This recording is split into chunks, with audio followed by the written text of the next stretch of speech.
उत्तर प्रदेश 2022 के चुनाव बहुत नज़दीक हैं।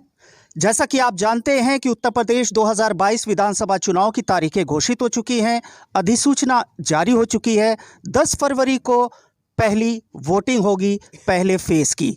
मैं इस वक्त प्रयागराज में हूं। प्रयागराज में जैसा कि आप जानते हैं 5वें फेज़ में यानी 27 फरवरी को वोटिंग होगी। तमाम राजनीतिक दल अपने अपने लश्कर के साथ निकल चुके हैं लोगों के बीच और अपना मत हमको दें इसकी गुजारिश कर रहे हैं। जैसा कि आपको मैंने वादा किया था कि मेरी सीरीज़ आपका विधायक कैसा हो के तहत आज मैं शहर दक्षिणी विधानसभा में हूं और यहां पर समाजवादी पार्टी के संभावित प्रत्याशी पूर्व विधायक हाजी परवेज़ अहमद साहब के साथ हूं।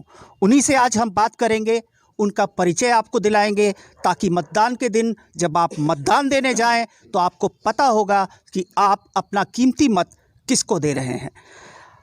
हाजी परवेज़ भाई, आपका स्वागत है, इस्तकबाल है। सबसे पहले तो दर्शकों को अपनी शुरुआत बताएं। आपने शिक्षा कहाँ से ली, आपका व्यवसाय क्या है, राजनीति में कैसे आए, फिर बाकी बातें। हम एक किसान घराने से हैं और एक बिजनेसमैन भी है और हमारा बिजनेस पुश्तैनी है। मतलब सन 44 का हमारा पेट्रोल पंप इलाहाबाद स्टेशन के पास है, 44 का आज़ादी के पहले का।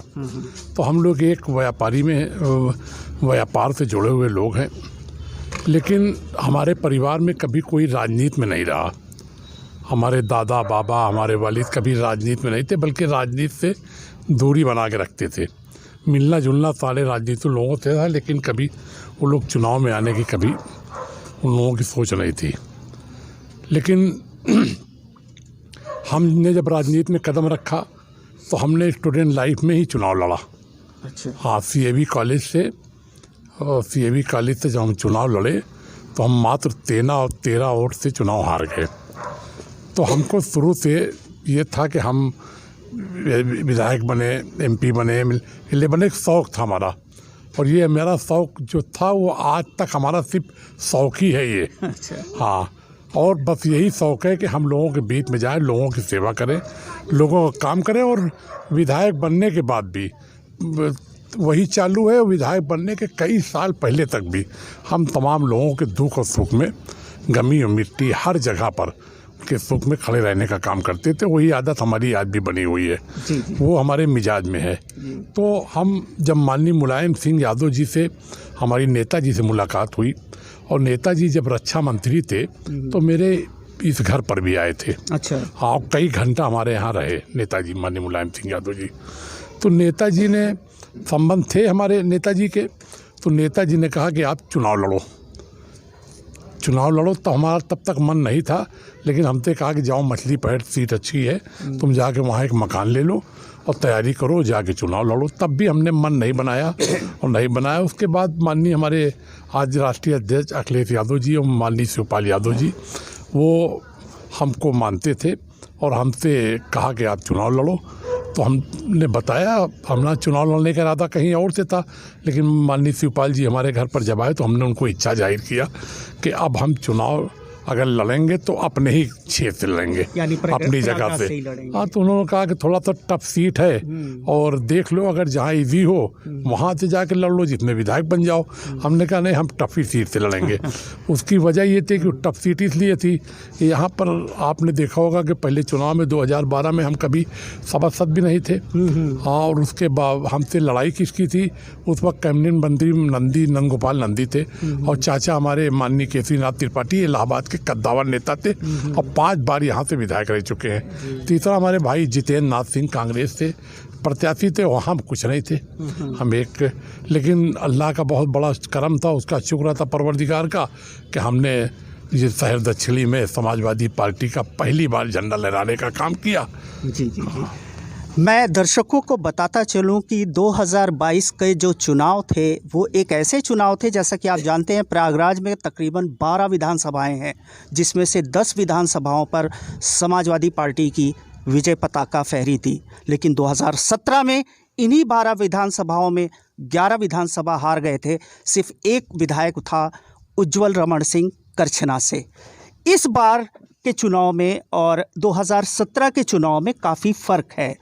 कैसे देख रहे हैं इस इलेक्शन को आप? देखिए, उस इलेक्शन को भी हमने बहुत भारी में नहीं देखा था, हमने बहुत हल्के में देखा था। जिस चुनाव में हम 2017 में जब चुनाव लड़े थे, और उसका नतीजा ये था कि हम 25,000 वोट ज़्यादा पाके चुनाव हारे थे।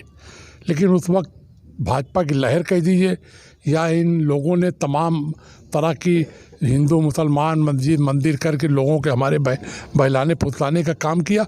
लेकिन तब भी हम हिंदू समाज के लोगों को, अपने भाइयों को बधाई देना चाहते हैं कि पिछली बार हमको 6-7 हज़ार वोट हिंदू समाज ने दिया था, दोबारा हमको 18-19 हज़ार दे दिया और हम 25,000 प्लस हो गए।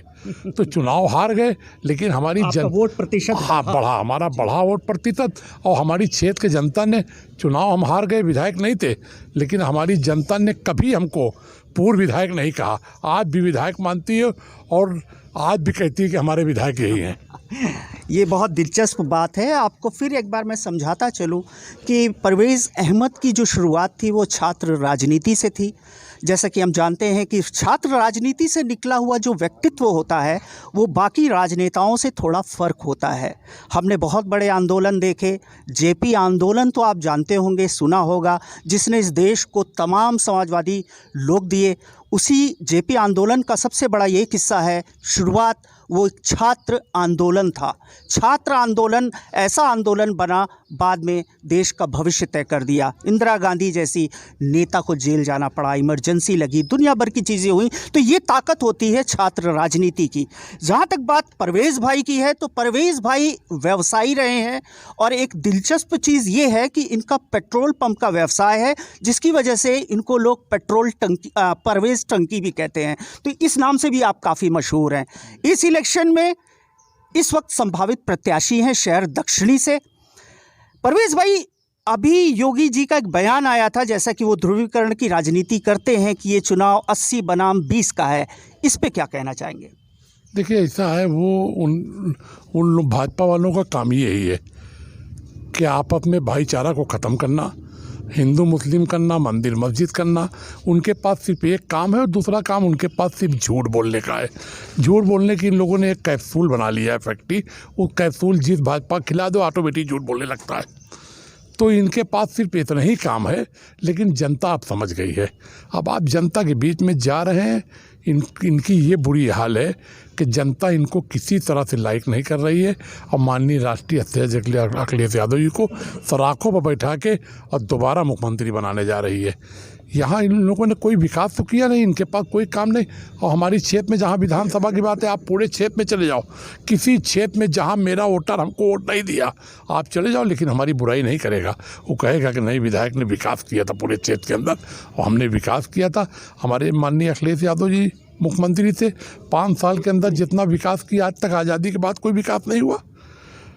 और आपको हम ये बता देते हैं, हम लोग तो जनता के बीच में जा रहे हैं, माननीय अखिलेश यादव जी मुख्यमंत्री होने जा रहे हैं, और आप ये समझ लीजिए कि इनको 20 साल 25 साल कोई मुख्यमंत्री पद से हटा नहीं पाएगा, ये बात समझ लीजिए आप। बहुत बड़ा दावा है। 2017 के चुनाव में हारने के बाद कौन सी ऐसी चीज़ें थी जो कमी रह गई थी, उसको आप पूरा करेंगे? अगर अभी आप विधायक बनते हैं तो शहर दक्षिणी के लिए क्या आपके पास योजनाएं हैं, थोड़ा दर्शकों को बता दें। देखिए, हमारा काम तो बराबर चलता रहा। हमारी योजनाओं को हम जब पावर में थे तो देख लिया कि किस तरह से हमने काम किया। उसके बाद आप पूरे क्षेत्र के अंदर एक नाली नहीं बनी, हमने पावर हाउस बनवाए, हॉस्पिटल बनवाए, समझे, तमाम अल्ट्रासाउंड मशीनें लगाई, सारी रोडों की जाल बिछा दिया, लाइटों की जाल बिछा दिया, ट्रांसफार्मर तमाम 300 से ऊपर तो हमने ट्रांसफार्मर अपने क्षेत्र के अंदर लगाए थे। उसके बाद आज तक काम नहीं हुआ विकास। आज देख लीजिए, हमारे माननीय राष्ट्रीय अध्यक्ष जी ने 300 यूनिट बिजली फ्री। 300 यूनिट बिजली का मतलब ये है कि 90% आदमी मुक्त हो गया बिजली देने से। पैसा उसको नहीं देना, कम से कम 20 से 25 हज़ार साल उसका पैसा बचेगा। आज जो गरीब हैं, खाने को नहीं ना बिल चला आ रहा है, 500 का बिल चला आ रहा है, 2000 का, तो आप उनको बिल जमा करने में तो बड़ी दिक्कतें होती थी। आज हमारे उनका बहुत राष्ट्रीय अध्यक्ष जी ने जो ऐलान किया है 300 यूनिट बिजली देंगे, ये गरीबों के लिए बहुत बड़ा सहारा बना है। लेकिन योगी जी फ्री राशन दे रहे हैं, गुंडागर्दी ख़त्म कर दी, माफियागिरी ख़त्म कर दी, ऐसी बातें भी कर रहे हैं। कुल मिला के ऐसा वो कहना चाह रहे हैं कि समाजवादी पार्टी आएगी तो फिर से गुंडा राज शुरू हो जाएगा। इस पे क्या कहेंगे? देखिए, जितना गुंडागर्दी भाजपा राज में हुई है, ये हमको बदनाम जरूर करते हैं कि सापा गुंडा, जितना इनके यहाँ मर्डर हुआ, रेप हुआ, पूरी 5 साल का इनका इतिहास देख लीजिए और इनकी गुंडागर्दी देख लीजिए। और गुंडा कौन है? आप चले जाओ पूर्वांचल के इतना तमाम गुंडा है, मतलब जो एक जाति का है वही गुंडा है। और बाकी जो ज़्यादा से ज़्यादा गुंडा है, आप बता दो किसी के यहाँ एक बुलडोजर चला हो, किसी के ऊपर एक कार्रवाई हो, ये निष्पक्ष कार्रवाई आप करिए। और हम तो कह रहे हैं मेरा दुश्मन भी है, हमारा दुश्मन है, लेकिन हम इसके फेवर में नहीं कि उसका मकान गिराया जाए। उसके माँ है बूढ़े, उसके बाप बूढ़े, उसके बच्चे हैं, अगर वो गुनहगार है, वो मुलजिम है, वो गुंडा है, तो आप उसके पास सख्त से सख्त कार्रवाई करिए, उसको जेल भेजिए, उसके ऊपर मुकदमा कायम करिए। वो दोषी तो नहीं है, उनके घर के बच्चे, उनकी माँ बूढ़े निकाल के आप सड़कों फेंक के उनके बुलडोजर गिरा दे रहे हैं। हम उसके फेवर में, अगर हमारा कट्टर भी विरोधी है तो अगर उसका मकान भी गिरा है तो मेरा विरोध है उस पर। आपका विधायक परवेज़ अहमद जैसा हो तय आपको करना है। मेरा काम था आपसे परिचय कराना, आपका काम है अपना बहुमूल्य मत ऐसे व्यक्ति को दें जो आपके लिए इस तरह के विचार रखता हो। धन्यवाद, नमस्कार परवेज़ भाई, आपको अग्रिम बधाई। शुक्रिया। शुक्रिया, बहुत बहुत शुक्रिया आपका, और आपका सहयोग इसी तरह रहा तो हम लोग उत्तर प्रदेश में भारी बहुमत से सरकार बनाने जा रहे हैं और इस सीट को भी भारी बहुमत से जीतने जा रहे हैं इंशाल्लाह। इंशाल्लाह।